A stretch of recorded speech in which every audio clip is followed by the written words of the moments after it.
Assalamualaikum warahmatullahi wabarakatuh. Mohon izin Ibu, kami dari kelompok 6 izin untuk mempresentasikan hasil majalah yang telah kami buat. Sebelumnya, izinkan kami untuk perkenalkan diri. Saya Purnalia Diskonova dengan NIM belakang 330 dengan nomor absen 17. Saya Amelia Pranabila Putri dengan NIM 0046 nomor absen 6. Saya Pani Nirmala Sekti dengan NIM 23080010047 dengan nomor urut 7. Saya Bintang Malika Azahra dengan NIM akhir 580 nomor absen 43. Saya Alex Christian dengan NIM akhir 043 nomor absen 3. Baik, di sini kita akan membahas majalah yang dimana dalam pembahasan kami ini akan berjudul tentang pembagian harta warisan, yang dimana kisah ini kami angkat berdasarkan film Gara-gara Warisan. Nah, yang ini berfokus kepada keluarga Pak Dahlan dengan 3 anaknya dengan permasalahan yang timbul dari warisan. Nah, warisan tersebut merupakan guest house yang dimiliki oleh Pak Dahlan yang akan diwariskan kepada anak-anaknya. Begitu. Sedikit bercerita untuk sinopsis film itu sendiri, yaitu ceritanya itu bermulai dari keluarga kecil yang dipimpin oleh Bapak Dahlan. Nah, yaitu hidup bersama istrinya dan ketiga anaknya. Ketiga anaknya ini ada Adam, Laras, dan juga Diki. Nah, mereka ini mengelola usaha guest house yang menjadi sumber utama dari penghasilan Pak Dahlan ini sendiri. Namun hubungan antara hubungan antara ayah dan anak-anaknya ini bisa dibilang tidak harmonis. Si Adam, si anak sulung ini, tadinya dia memiliki impian untuk menjadi pemain bola, tapi ditentang oleh ayahnya. Kemudian anak kedua, Laras, si anak tengah, penuh empati untuk merawat ibunya sampai dengan akhir hayatnya.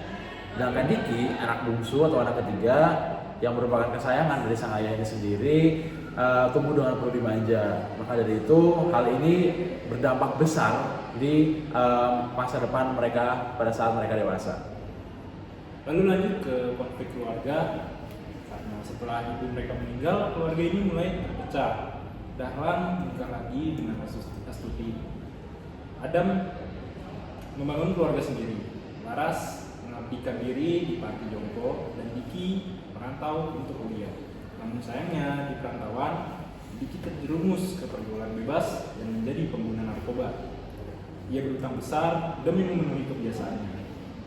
Diki bahkan memiliki anak dari hubungan di luar nikah bernama Rafa. Meskipun awalnya tidak bertanggung jawab, kehadiran Rafa justru menjadi titik balik hidup Diki. Ia berubah, pulang, dan mulai serius membangun kehidupan, termasuk menjalin cinta dan menikah dengan Ami, tamu tetap West House yang kini menjadi istrinya. Selanjutnya, Dahlan yang kini menua dan mengidap kanker hati merasa waktunya tak lama lagi. Ia pun mengundang ketiga anaknya kembali untuk mengelola guest house, menawarkan pembagian keuntungan 70% demi masa depan mereka. Nah, Diki sendiri mulai membangun usaha restoran bakmi sebagai upaya untuk mandiri. Ia dan Nami kemudian dikaruniai 2 anak, yaitu Dani dan Dinar. Namun takdir berkata lain. Diki meninggal dunia sebelum ayahnya, meninggalkan warisan, utang, dan wasiat tentang pembagian hartanya. Kemudian aspek hukum waris. Secara hukum, kisah ini membuka ruang diskusi mendalam soal pewarisan. Ada 2 jenis warisan yang harus dibagi, yaitu guest house milik Dahlan dan restoran bakmi milik Diki. Menurut KUH Perdata, anak-anak kandung adalah ahli waris utama, dan jika anak meninggal lebih dulu, maka haknya digantikan oleh keturunannya. Maka bagian Diki atas guest house jatuh kepada Rafa, Dani, dan Dina sebagai ahli waris pengganti. Sedangkan Adam dan Laras tetap mendapat bagian masing-masing, sepertiga.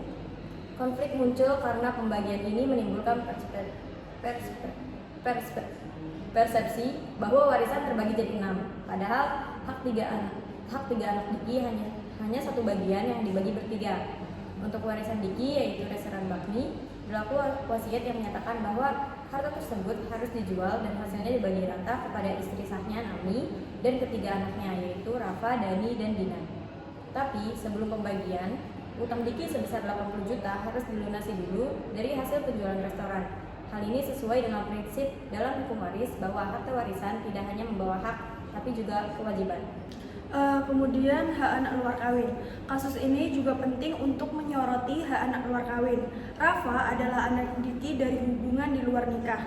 Berdasarkan putusan Mahkamah Konstitusi nomor 46/PUU 8/2010, anak luar kawin tetap memiliki hak waris dari ayah biologisnya, asalkan ada bukti hubungan darah dan pengakuan hukum. Karena Diki mengakui Rafa, maka Rafa pun sah menerima bagian warisan, baik sebagai pengganti Diki untuk warisan dari Dahlan maupun sebagai ahli waris langsung dari Diki sendiri. Kemudian pembagian nilai harta. Dari sisi nominal, pembagian harta ini dijelaskan sebagai berikut. Warisan Dahlan berupa guest house senilai 600 juta dibagi 3, Adam, Laras, dan bagian Diki. Karena Diki meninggal duluan, bagiannya yang 200 juta dibagi rata ketiga anaknya, yaitu Rafa, Dani, Dina. Masing-masing mendapatkan sekitar 66,6 juta. Sementara itu, restoran bakmi milik Diki dijual seharga 300 juta. Setelah dikurangi utang 80 juta, tersisa 220 juta yang dibagi ke 4 ahli waris sesuai wasiat, yaitu Nami, Rafa, Dani, dan Dina yang masing-masing menerima 55 juta. Kisah ini mengajarkan bahwa warisan bukan sekedar soal harta, tapi juga tentang tanggung jawab, pengakuan hukum, dan pentingnya komunikasi dalam keluarga. Hukum waris memberi kepastian hukum, namun tidak bisa menggantikan peran cinta, kepercayaan, dan pengertian di antara anggota keluarga. Dengan memahami aturan dan prinsip keadilan dalam pewarisan, kita bisa mencegah konflik dan menjaga keharmonisan keluarga, bahkan setelah kematian memisahkan.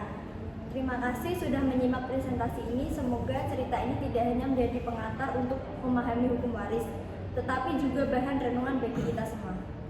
Mungkin itu saja dari kelompok 6 yang bisa kami presentasikan. Terima kasih banyak atas perhatiannya. Mohon maaf atas kurang lebihnya. Kami cukupkan. Wassalamualaikum warahmatullahi wabarakatuh.